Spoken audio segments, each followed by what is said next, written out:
Good morning বন্ধুরা, কেমন আছো সবাই? আশা করছি সবাই ভালো আছো, সুস্থ আছো। সীমা বেঙ্গল লাইফস্টাইল ব্লগের নতুন একটি ভিডিওতে তোমাদের সবাইকে স্বাগত জানাই। সকাল সকাল একটি ব্লগ নিয়ে চলে এসেছি, আর সকাল থেকে আজকের ব্লগটি শুরু করছি। আশা রাখছি আজকের ব্লগটি ভালো লাগবে। আর হ্যাঁ, তোমরা কে কোথায় থেকে ব্লগটি দেখছো অবশ্যই কমেন্ট করবে। তোমাদের একটি লাইক, একটি কমেন্ট আমাকে অনেক উৎসাহ করে পরবর্তী ভিডিও করার জন্য। আমি অনেকটা মোটিভেট হই তোমাদের একটি লাইক, একটি কমেন্ট দেখে।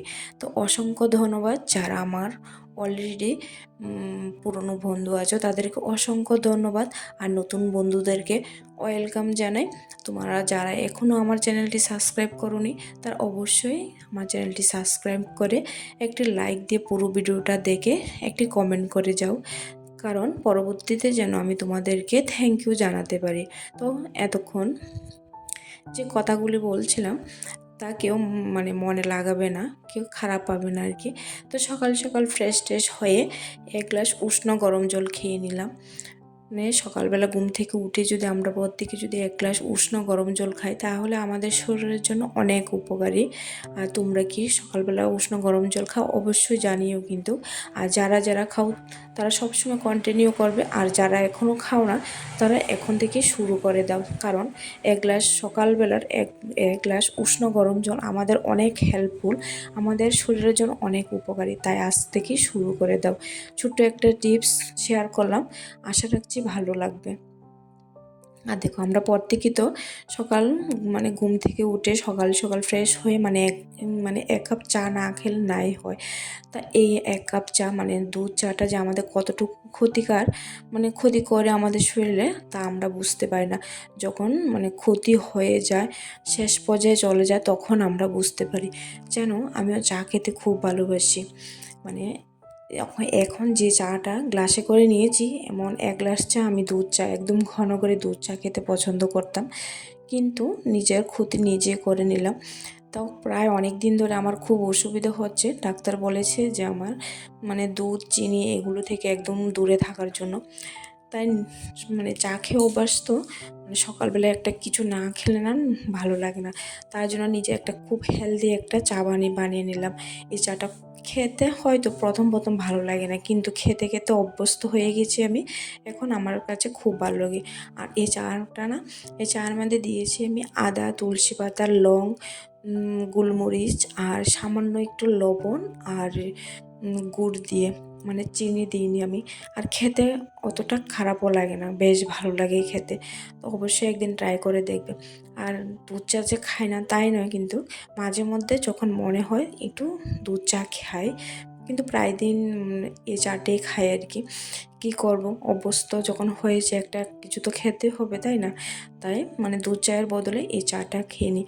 আর তোমাদের সাথে অনেক বকবক করতে করতে দেখো আমার মোটামুটি রান্না কমপ্লিট হয়ে যাচ্ছে। আর রান্নার মধ্যে আমি ডাল মোটামুটি হয়ে গেছে, সোমবার দিয়ে দিলাম। আর আজকে ডাল রান্না করছি সিম দিয়ে। সিম দিয়ে ডাল খেতে প্রায় ভালো লাগে, কারণ শীতের সময় অনেক রকমের সবজি থাকে ঘরের মধ্যে। খালি ডালটা খেতে বরমশাই পছন্দ করে না। ডালের মধ্যে যদি সবজি টবজি দিয়ে রান্না করা হয়, তাহলে উনি খুব পছন্দ করে। আর সঙ্গে একটা ভাজা টাজা অন্য কোনো কিছু লাগে না আর কি, সবজি দিয়ে ডাল করলে। তাই বাজে কিছু একটা করা হয়নি, যেহেতু সবজি দিয়ে ডাল করেছি, সবজি ডাল আর মাছগুলো কালকে এনেছিল। কালকে কেটে ধুয়ে রেখে দিয়েছিলাম ফ্রিজে, যেহেতু বিকাল করে এনেছে। কালকে আর রান্নাবান্না করিনি, আজ নামিয়ে একটু মাছের পেঁয়াজি করে নিলাম। আর মোটামুটি আমার মাছ পেঁয়াজি কমপ্লিট হয়ে যাচ্ছে। মাছগুলো দিয়ে ধনেপাতা ছড়িয়ে দিলে হয়ে যাবে আমার মাছ পেঁয়াজি। আর এইটা একদম সিম্পলি, বেশি পাতলাও করিনি, একটু গাঢ় গাঢ় একটু ঝোল রেখেছি আর কি। আর দেখো, আর 2 পিস মাছ রেখে দিয়েছি।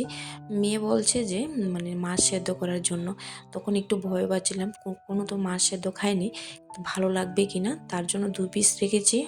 আমরা দুজনেই খাবো। আর বড়মশাই সেদ্ধ মাছটা পছন্দ করে না। আমি অবশ্য কোনো দিনই ট্রাই করিনি, এই প্রথমবার মেয়ের কথা মতো ট্রাই করলাম, কিন্তু খেয়ে দেখি বেশ ভালোই হয়েছে, দারুণ হয়েছে খেতে। এবার ভাবছি অবশ্যই আরেকবার ট্রাই করব। আর আমি অনেকের ভিডিওতে দেখেছিলাম যে ইলিশ মাছের সেদ্ধ খাওয়ার জন্য মানে সেদ্ধ খায়, কিন্তু আমরা কখনো ইলিশ মাছের সেদ্ধটা খাইনি। ইলিশ মাছ খেয়েছি মানে সবজি দিয়ে বা মানে শস্য পোস্ত বাটা দিয়ে এভাবে খেয়েছি, কিন্তু কোনোদিন মানে না ভেজে সেদ্ধটা খাইনি আর কি। যেহেতু বরমশাই পছন্দ করে না, তার জন্য এমনভাবে করা হয় না। আমরা মানে যে কোনো মাছে একটু ভাজা ভাজে লাল করে কড়া করে না ভাজলেও খেতে চায় না। তো এবার এই ফার্স্ট আমি মানে সেদ্ধ মাছটা ট্রাই করলাম আর কি, খেয়ে অবশ্যই ভালো লেগেছে। অবশ্যই আবার দ্বিতীয়বার ট্রাই করব।